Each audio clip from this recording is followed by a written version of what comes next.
Assalamualaikum warahmatullahi wabarakatuh. Gara-gara kemarin upload masalah cara menduplikat uang tuh, dari jumlah modal berapa menjadi berapa dalam waktu 14 harian. Ya 14 harian itu ternyata yang kan barangnya itu telur puyuh ya, maksudnya cara melipat gandakan uangnya dari telur puyuh. Modal kita membeli telur puyuhnya berapa, 14 hari netesnya kita jual jadi berapa.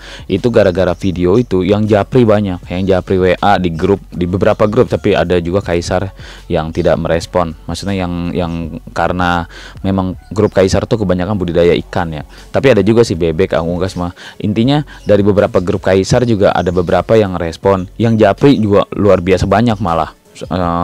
Ini alasan saya akhirnya menjawab dalam bentuk video. Kebanyakan yang japri itu mempertanyakan prosesnya. Bang, itu 14 hari bisa nggak dibalik-balik? Apa harus dibalik-balik apa gimana? Bang, itu netesinnya harus mesinnya manual atau otomatis bang? Bang, itu resiko netesnya berapa persen? Maksudnya yang netesnya berapa persen, yang nggak netesnya berapa persen? Kan nggak semuanya netes bang. Karena kebanyakan yang nanya seperti itu, akhirnya ya udahlah, saya bikin video ini, saya jawab aja biar mereka lihat lebih jelas. Udah, kalau saya jawab satu ada 200 yang nanya, 200 chat, bisa-bisa seharian saya. Udah gitu kalau kita balas, mbak nanya lagi, balas nanya lagi. Beli, bang, saya pesan telurnya bang, saya order telurnya bang, kirim ke sini bisa nggak telurnya? Itu banyak tuh. Bang, perjalanan berapa hari bang? Telur tuh tahan berapa hari sampai ke tempat saya?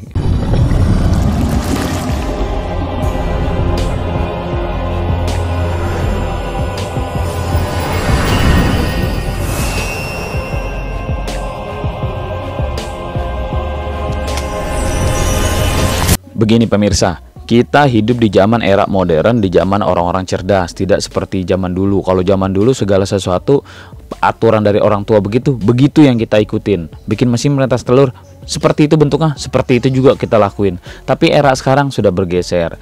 Dari dulu, kalau dulu kan cuman mesin penetas telur, kalaupun otomatis cuman goleng kiri goleng kanan, miring kiri miring kanan. Sekarang bisa muter sana, bisa muter sini, jeglek sana jeglek sini, bahkan lebih manualnya. Itu yang otomatis. Yang manualnya aja yang digeser pakai tangan, ada yang masih seperti orang tua kita zaman dulu, atau yang lebih fantastisnya yang menggunakan kardus. Lihat aja di YouTube tuh, klik cara membuat mesin penetas telur dari kardus, dari apa, semua banyak. Dan hal seperti itu adalah bukti bahwa masyarakat kita masyarakat cerdas, berinovasi, dan semuanya terbilang menguntungkan lah, membuat kita banyak pilihan dari hasil mereka sudah tes, mereka sudah coba, dari hasil kecerdasan mereka kita yang menikmati sekarang. Dan semoga kalau kita punya inovasi apapun, ayo kita share, berbagi nggak pernah rugi kalau nggak pernah berbagi. Itu saya rasa semua orang ngerti lah itu. Apapun yang kita berikan kepada orang, kalau dipakai sama orang itu,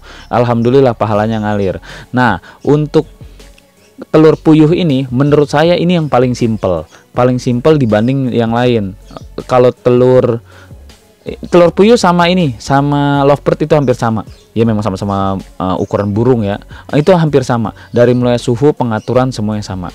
Cuman saya mau bilang, kalau dari jenis unggas, bebek sama ayam tidak bisa disamakan sama telur puyuh.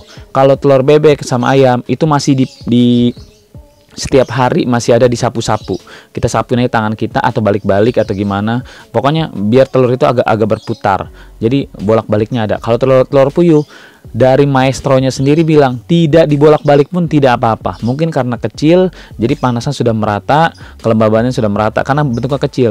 Kalaupun kita mau iseng aman atau gimana ya, sehari sekali atau 2 hari sekali disapuin aja, disapuin tangan kita di atas telur gitu, kita sapu, nanti kan dia berputar telurnya, menggelindir,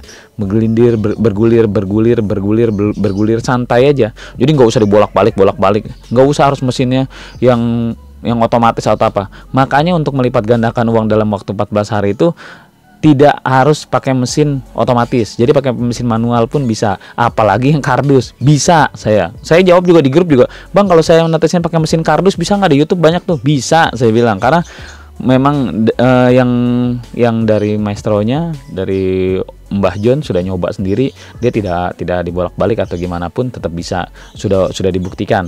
Tapi nih catet, syarat dan prasyaratnya berlaku. Subscribe gratis, tidak mengurangi apa-apa, hanya klik subscribe, lalu klik lonceng. Tidak mengurangi apa-apa, gratis. Ingat itu, gratis. Saling berbagi agar channel ini terus terbangun.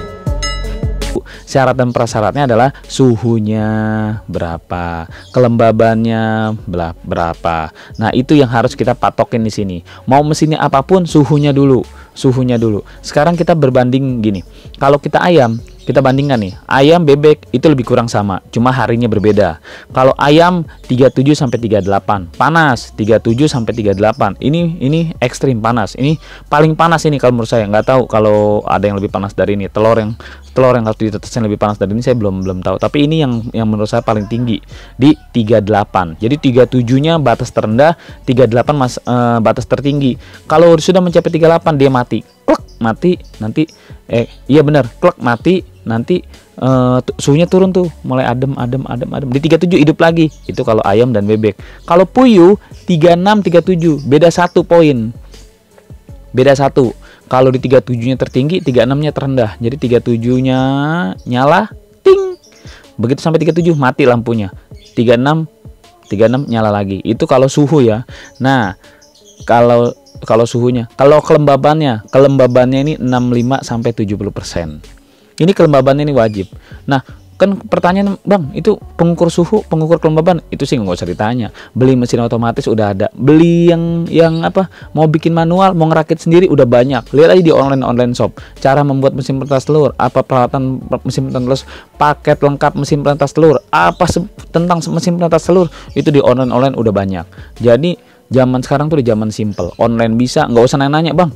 Beli mesin peretas telur di mana sih alat-alatnya, Bang? Toko peralatan di mana sih yang lengkap, Bang? Toko enggak, yang paling lengkap di online. Kalau mencari yang terpercaya, saya nggak usah promoin. Mana toko online yang terpercaya, barang datang baru sah. Ya itu pembahasan terpisah. Ini intinya kita bahas suhu kelembaban. Tadi ingat ya, kalau suhunya ini telur puyuh nih, suhunya 36 37, kalau kelembabannya 65 sampai 70. Kalau ayam sama bebek beda. Kalau ayam itu 50-60%. Terlanjur ngomong nih, bebek itu 80-85. Terserah, kalau ada pulpen catat aja. Tadi kalau ayam berapa? Ayam suhunya 37 sampai 38 derajat Celcius. Catat, tertinggi, terendahnya. Rendah 37, tinggi 38 ayam. Bebek juga sama, 37 38. Cuma kelembabannya berbeda. Kalau ayam kelembabannya 50-60. Kalau bebek 80-85. Nah, kalau puyuh yang jadi pokok permasalahan kita nih, pokok pembicaraan kita 65-75. Catat, 65-75%. Kalau harinya nggak usah diajarin lah, itu udah di luar kepala lah. Ayam berapa? Ayam 21 hari. Walaupun bergeser tuh. Kadang-kadang di 22 hari, kadang-kadang di 23 hari, kadang-kadang di 20 hari juga udah ada yang netes. Itu namanya takdir ilahi, nggak bisa kita setting banget ya, maksudnya alam itu. Bebek 28 hari. Tetap aja ada yang di 29, ada yang di 30, ada yang di 27. Kalau lagi namanya terlalu panas apa gimana, atau cangkang dia lagi tipis atau gimana, pokoknya takdir ilahi lah, itu rahasia alam. Puyuh juga sama, puyuh 14 hari, tetap aja kadang-kadang ke 15, 16, 17 mungkin masih ada, atau mentok 18 mungkin masih ada. Itu perputaran bak. Kalau di 13 harinya mungkin lah kalau cangkang lagi tipis. Intinya gitulah.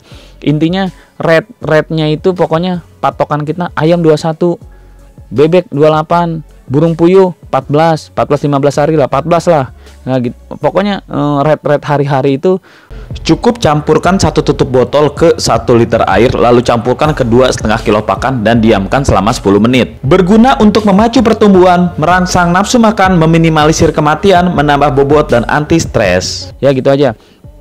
Udah jelas banget tuh saya ngomong tuh.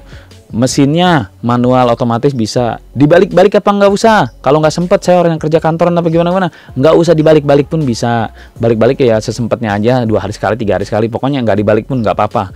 Tapi masa iya sih semalas itu sampai nggak dibalik-balik sama sekali? Itu manual ya. Kalau yang pakai kardus, pakai kotak, pakai box, pakai apa, bisa semuanya. Kalau untuk yang telur puyuh. Oh iya, pembeliannya yang order ke saya nih, saya jujur aja, saya cuma punya 1 pemasok. Ini kalau kuotanya segini banyak, saya juga intinya saya bisa iniin, tapi ada antrian. Jangan hari ini transfer bayar. Kadang-kadang orang, Bang, saya beli minta nomor rekening, Bang, langsung transfer. Aduh, lah kita kelabakan kan nyiapinnya. Orang kalau udah transfer mau nggak mau kita cariin barangnya, kita siap kirimin. Orang kadang-kadang ini juga sih, maksudnya nggak pikir-pikir dulu. Maksudnya ntar kalau saya kabarin nih, iya Bang, barang udah siap, iya, ini langsung transfer dulu. Akhirnya ya udah, Tapi emang itu juga lumayan bagus juga sih. Artinya masuk antrian. Jadi begitu ada orang mau beli ini, bang nanti antri bang ke belakang, bang antri ke belakang bang. Kayak yang Cilacap tuh sekali mesen 1000 ya itu maksudnya hal-hal begitu itu yang saya ngaturnya semua kekirim semua kekirim tapi antrian. Tapi kalau punya rekan yang lain yang terpercaya juga yang pasti gitu, satu kandang itu 1:4, lakinya 1 perempuan 4, boleh juga beli di situ untuk telur-telur fertilnya. Jadi jangan berharap ke saya juga. Ke saya boleh, saya bantu. Tapi kalau ada link yang terdekat, bisa komunikasi terpercaya, beli di situ nggak apa-apa. Pokoknya beli telur puyuh mah sama. Jenisnya juga. Saya sih ada beberapa dengar jenis A, jenis B, jenis lokal, jenis impor, jenis semua. Tapi intinya petelur. Mau jenis apapun, orang kalau telur puyuh kan dilihat telurnya. Oh, telurnya gede kecil itu tergantung makanannya. Jadi intinya kalau mau beli telur puyuhnya silakan cari link-link terdekat, menghindari perjalanan jauh, menghindari pecah di jalan, menghindari kelamaan pengiriman karena kan durasi pengiriman lama. Puyuh itu maksimal bisa ditetaskannya di angka 7 hari. 7 hari itu udah masih bisa, tapi di atas 7 hari meragukan.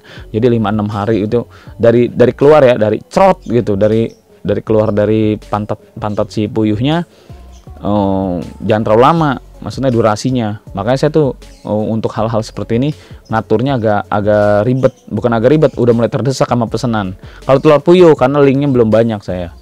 Udah gitu aja.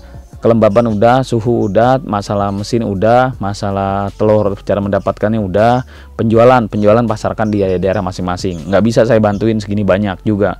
Ini bukan kesalahan saya, ini penyakit orang kalau mau usaha dari hulu ke hilir maunya dibantu semuanya, sampai penjualan maunya dibantu semuanya. Lah kalau begitu jadi aja inian saya, anak saya jadi orang tuanya.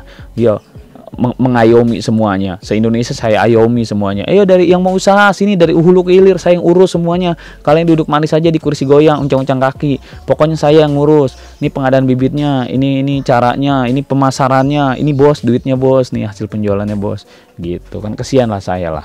Nah, intinya gitulah, kita sama-sama orang cerdas, sama-sama mau berusaha, bukan orang males. Cari link bisnis seluas-luasnya. Ayo kita berbagi informasi. Ya gitu aja pemirsa. Kalau ada yang tersinggung sama ucapan saya minta maaf. Berbagi nggak pernah rugi kalau nggak pernah berbagi. Masalah mesin bisa rakit sendiri, bisa pesan, bisa beli jadi. Kemarin juga banyak tuh yang pesan sama saya oper aja ke teman saya. Bukan saya nggak mau ngambil untung, nggak mau apa, udah saya oper aja ke sana, udah langsung aja. Takutnya ntar komunikasi gimana sampai si pembuat mesinnya dengan blow onnya dibilang apaan, bang pengirimannya ke Palembang gimana? Ya Allah, saya bilang masukin aja, datengin aja ke Indah Kargo, udah bang nih, oh ini gede bang, ukuran dimensi ya terserah, mau ukuran dimensi, mau ukuran berat, mau ukuran apa, nanti kan dibayar, ada hitung-hitungannya, yang penting tuh barang nyampe. Kan gitu ya, udah gampang di Indonesia.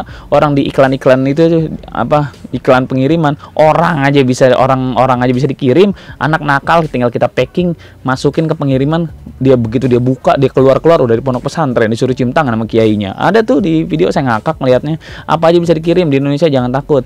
Kalau masalah kena biaya apalah namanya sih kalau penerbangan tuh, yang dijaga-jaga gitu, saya kadang-kadang ada di mulut, nggak ada di ini. Kalau lagi ngomong panjang-panjang gini ya bukan deportasi ya gitulah. Udah kita kepanjangan ngomongnya. Pokoknya nih saya udah jawab lengkap. Jadi yang nanya di semua grup, semua WA, semua japri, saya kirimin link ini aja. Semoga jangan ada yang jangan ada yang tersinggung.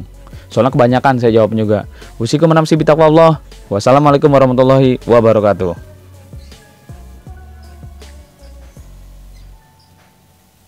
Kalau kamu merasa mendapatkan ilmu atau pengetahuan baru, boleh dong beri jempol agar memotivasi saya untuk terus berbagi. Dan apabila kamu merasa teman, sahabat, atau kerabat kamu juga patut tahu hal ini, boleh dong bantu share ke mereka. Dan aktifkan loncengnya supaya kamu menjadi yang pertama tahu apabila saya mengupload video terbaru di channel ini.